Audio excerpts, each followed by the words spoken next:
Hey, what's going on, guys? Star here, and today I'm going to be going over some of the most populated areas in surviv. So, first off, I'm going to circle the most populated ones, or most popular ones in surviv, and I'll be numbering each one.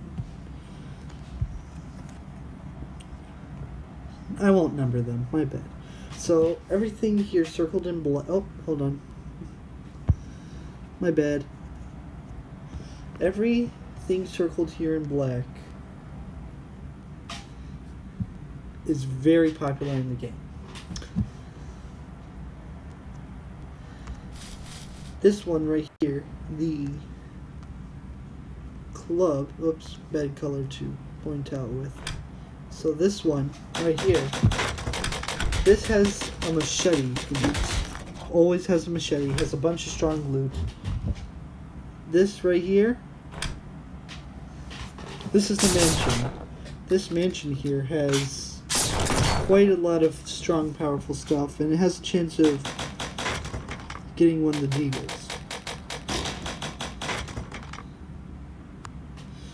This is the police station. It constantly has strong weapons. Usually it has at least one golden locker, and in those golden lockers there's some very powerful items. And it can have a backpack, a scar, you never know. This right here, let me erase this bit.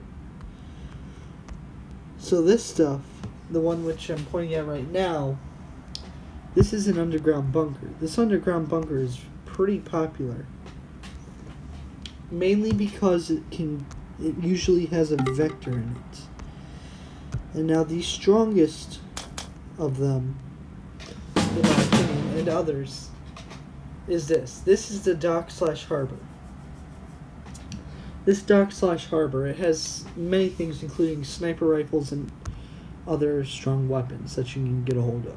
It has many factories, as you can see here. If you zoom in, it has factories, which I'm going to mark in red. It has crates, which I'm going to mark in blue.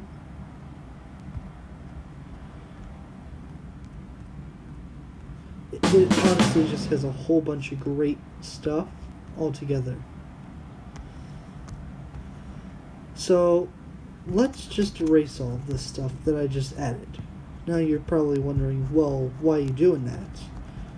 It's because I'm going over other populated areas.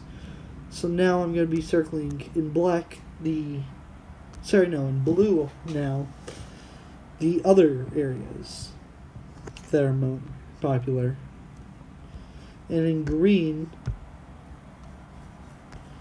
the ones you never know about.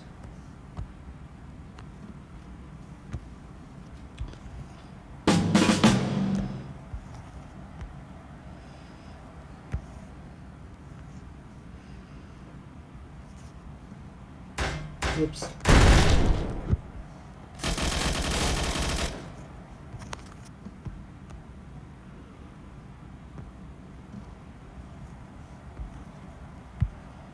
Alright, so everything here in blue, they're usually looked at and visited normally in most games.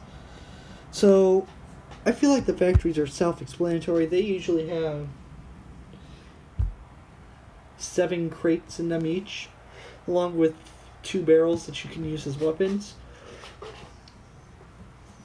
This greenhouse right here, actually, that would probably be more of a green.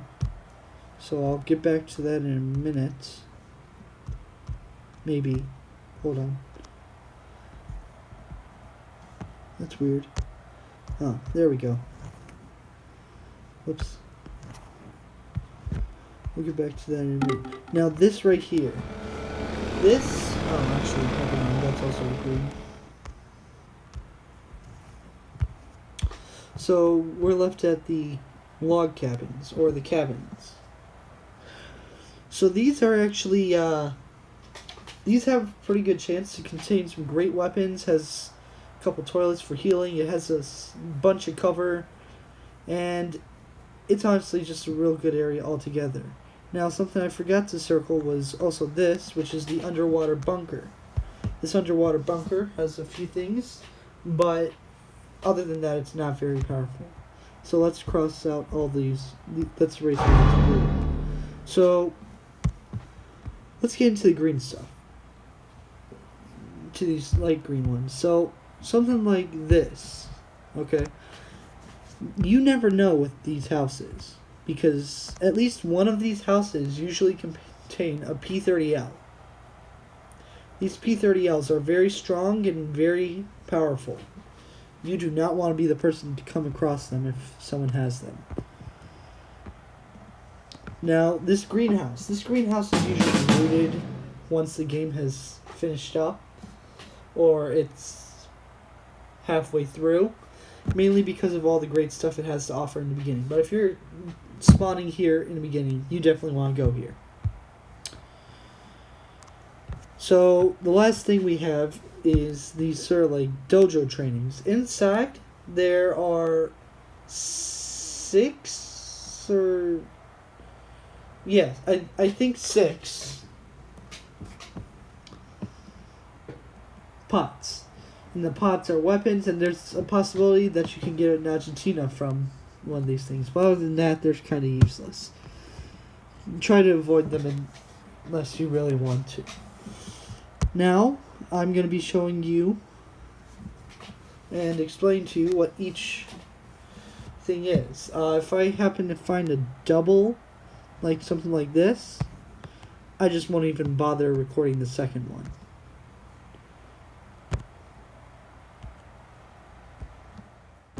Welcome to the docks. As you can see right away, the docks has many, and when I say many, I mean many containers. Now, as you can see, I'm looking through the factory right now. The factory has a bunch of weapons left over from someone having a firefight. As you can see, there are also bullets flying from people other than me. Mines all over the place. People still shooting. Me deactivating mines like an idiot. What is wrong with me? All sorts of healing opportunities. As you can see, I just picked up some bandages. More storage crates right here. Once again, good to hide in. So as you can see right here, to the left of the screen, right there, and now top left. Now mid, top mid. So what you could see there for a brief second was indestructible cover. So this indestructible cover is actually really good. Now you can actually see right here how good it is when you have a firefight in one of these areas.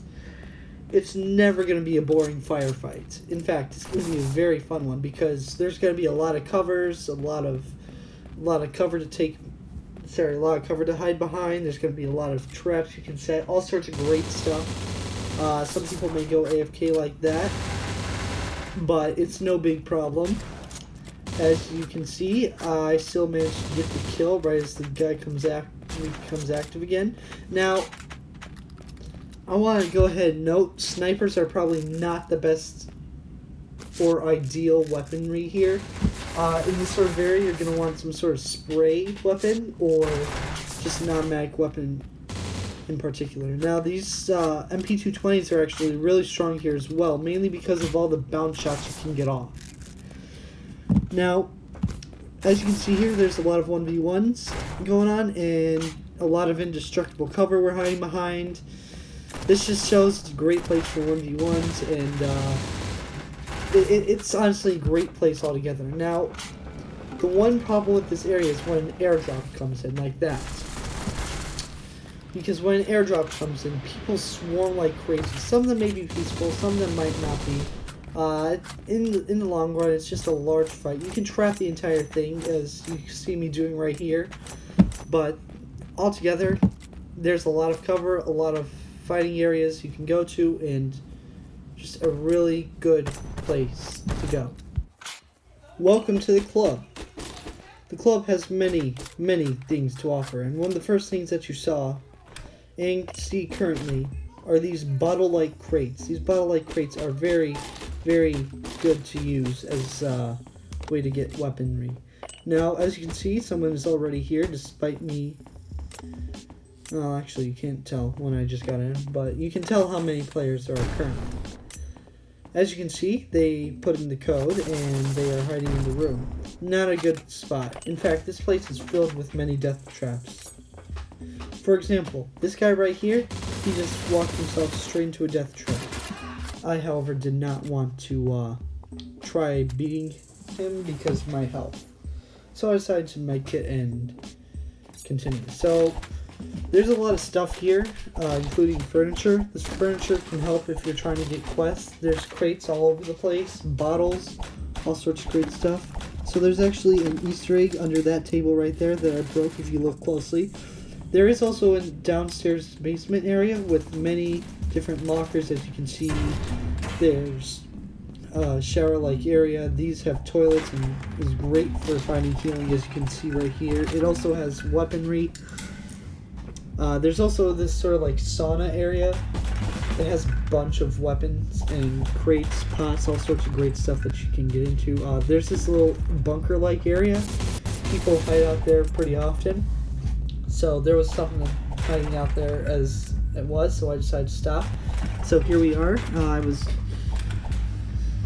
getting into a sauna, and believe it or not, these saunas actually heal you.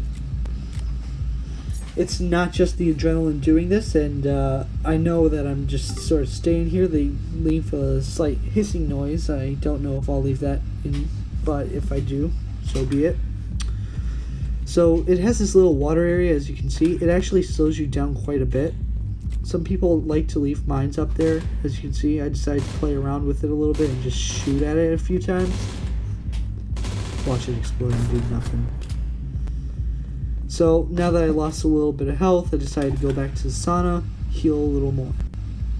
These saunas are actually great camping places if you're that kind of player, but you could also throw mine right in the corner of one of these saunas, right where the door is. It'll be very hard to spot, and it actually kills really effectively. I've gotten many kills just by doing that. So this guy over here, he decided to come in, get some free healing. I sort of let him in, and I ended up just killing him afterwards because, let's be honest, hooks aren't all that fun. Saw another guy here. He actually has a grenade launcher, which you do not want to be trapped inside of a sauna if someone's got a grenade launcher. Fortunately for me, this guy didn't have very good accuracy, and he decided to keep shooting. Now, as you can see, my adrenaline is running out as I'm fighting this guy, and also this sauna down here has a lot of cover. It's hard to actually destroy, and if you destroy the destroyable bits, there are these straw-like things, as you can see up above. Now, as you can see, my adrenaline is gone, and I'm still healing. That's the effect of the sauna. It does not work in the red zone, so you cannot use it for healing. So, that concludes this tour of the club. Well, anyways, guys, I really hope you enjoyed this little bit of the video. This is only part 1 of the series. I plan on having a little bit more. Make a little series out of it, why not? So if you guys liked this video, please leave a like, subscribe, and see you next video. Bye, guys.